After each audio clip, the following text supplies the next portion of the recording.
Hello students, welcome to Bright Group Tuitions. So today we are going to learn classification of crystalline solids. Okay, last time we have seen कि solids are made up of composed of atoms, molecules and ions, and they are classified as crystalline solids and amorphous solids. Now in this lecture we are going to classify crystalline solids. Okay, so very simple topic. Okay, please try to understand. Okay, pay attention. There are four types of crystalline solids. So first type is ionic crystals. Okay, earlier जो पुराना old syllabus में आयनिक solids दिया रहता था, तो आप अगर solid भी लिख सकते हो. ओके, और जैसा आप चाहो आयनिक क्रिस्टल आयनिक सॉलिड एक ही बात है. So ionic crystals. Now points I have already written, ताकि टाइम सेव हो, आप इसको स्क्रीनशॉट लेके लिख सकते हो. Okay, now in ionic crystals the constituent particles are nothing but charged ions. मतलब जो कॉन्स्टिट्यूएंट पार्टिकल जिससे आयनिक क्रिस्टल्स बने हुए हैं, तो वो कॉन्स्टिट्यूएंट पार्टिकल क्या है? आयंस हैं.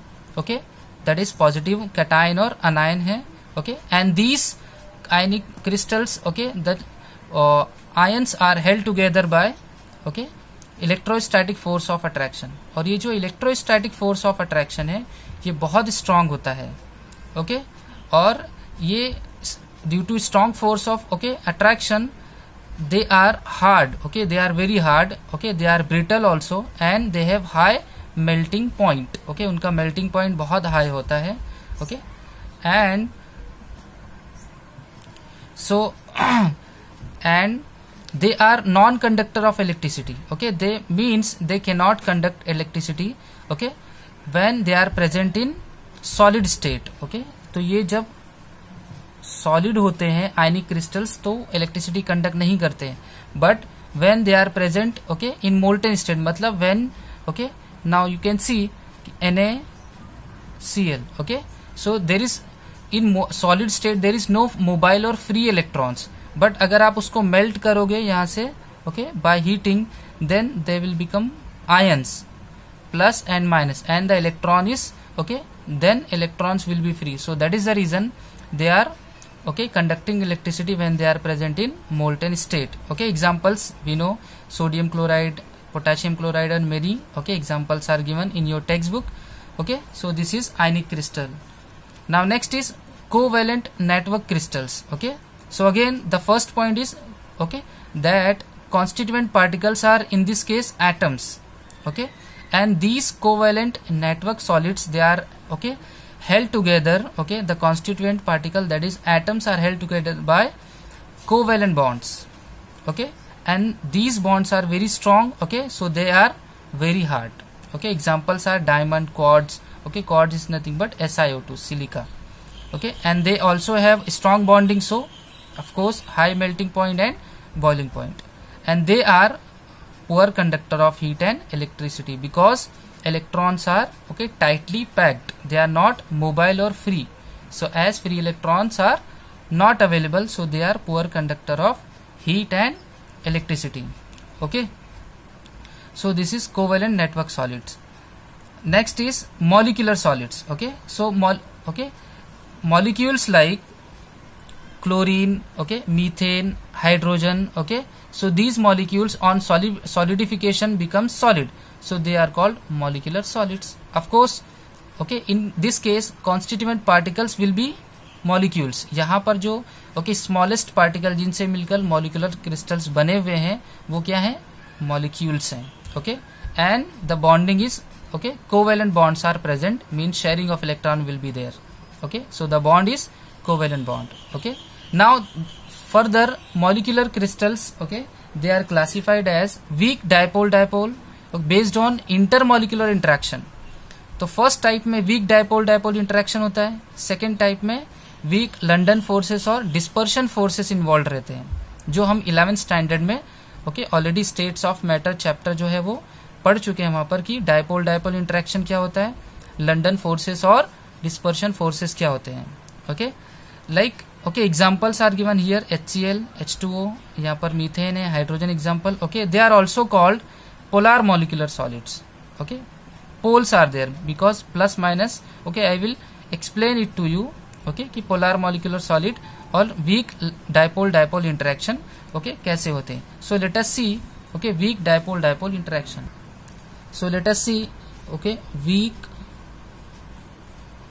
dipole dipole interaction. Okay, example suppose HCl. So HCl. Okay, this is a molecule. So here okay partially positive partial positive charge यहाँ प्रेजेंट होता है, यहाँ पर partial negative charge. So ये प्लस और ये माइनस होता है. तो we are not talking about okay this interaction.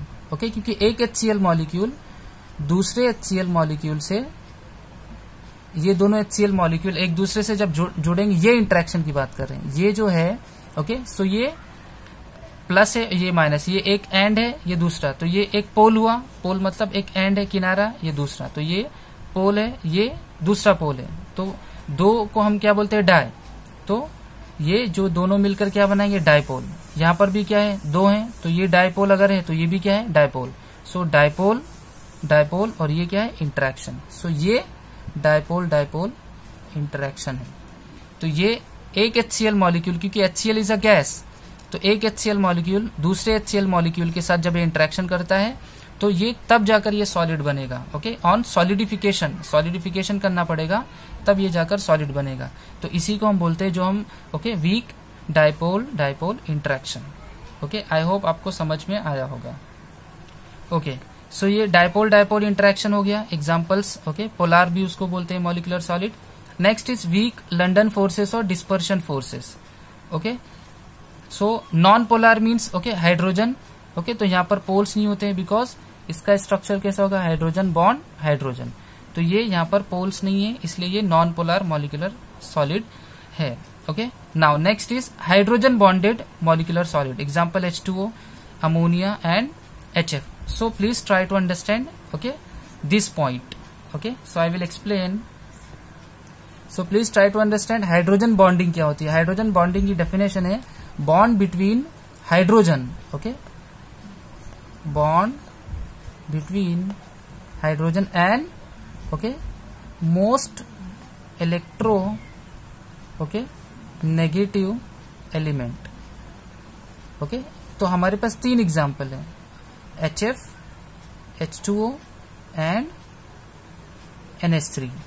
Fluorine is the most electronegative element in periodic table, then oxygen comes and then nitrogen. तो ये तीनों मॉलिक्यूल में जो है हाइड्रोजन बॉन्डिंग होती है, क्योंकि इसमें हाइड्रोजन बॉन्डिंग के लिए कंडीशन क्या है कि एक जो होना चाहिए वो ओके एटम हाइड्रोजन होना चाहिए, तो तीनों में हाइड्रोजन है. और दूसरा जो होना चाहिए वो कहीं ना कहीं क्या होना चाहिए ओके मोस्ट इलेक्ट्रोनेगेटिव होना चाहिए. ओके, अब आपको ये क्वेश्चन आ सकता है कि यहाँ पर भी तो हाइड्रोजन है और ये इलेक्ट्रोनेगेटिव है, तो लेकिन ये मोस्ट इलेक्ट्रोनेगेटिव नहीं है. इसकी electronegativity compare to fluorine oxygen nitrogen से कम है, इसलिए ये दोनों के बीच में जो बॉन्ड है वो हाइड्रोजन बॉन्ड नहीं, ये कोवेलेंट बॉन्ड है. ओके, तो आई होप समझ में आ रहा होगा. तो hydrogen bond is nothing but bond between hydrogen and most electronegative element. Okay, तो ये हाइड्रोजन बॉन्डिंग कैसे होती है. Okay okay HF. So next one is H and F, partially positive partially negative. इस तरीके से ये हाइड्रोजन बॉन्डिंग होती है. तो आपको मैंने हाइड्रोजन बॉन्डिंग समझाया. ओके, नाउ तो and these solids are okay they are of course okay gases और liquids. So they are mostly gases. On solidification they become solid, so that's why they have low melting point and poor conductor of okay electricity. Okay, so this is molecular solid. Next is metallic okay crystals. Again यहाँ पर भी constituent particle क्या है atoms हैं और they are held together by metallic bonds. अब ये metallic bond क्या होता है okay इसको हम लोग कैसे समझेंगे. okay I will just try to make you understand. okay, तो यहाँ पर ये जो ओके जो हमारे मेटालिक मेटल्स जो थे कॉपर सिल्वर गोल्ड ओके उनके जो इलेक्ट्रॉन्स होते हैं वो delocalize. Like copper becomes 2+. Okay, उसके दो इलेक्ट्रॉन जो होते हैं वो जहां वहां घूमते रहते. तो ये डायग्राम जो है it is something like this. Okay, तो यहाँ पर पॉजिटिवली चार्ज्ड ओके जो मेटालिक आयंस होते हैं okay so array of positively charge ions immersed in sea of okay mobile electrons. Because okay ये जो इलेक्ट्रॉन्स होते हैं एटम्स के अंदर, मेटल्स के अंदर वो क्या होते हैं, डीलोकलाइज हो जाते हैं और बहुत सारे ओके ई माइनस, तो उसके अंदर जो ये पॉजिटिव चार्ज हमारे ओके वहां पर घूमते रहते हैं। तो ये मेटालिक बॉन्ड की डेफिनेशन क्या है, okay, the interaction between array of positively charged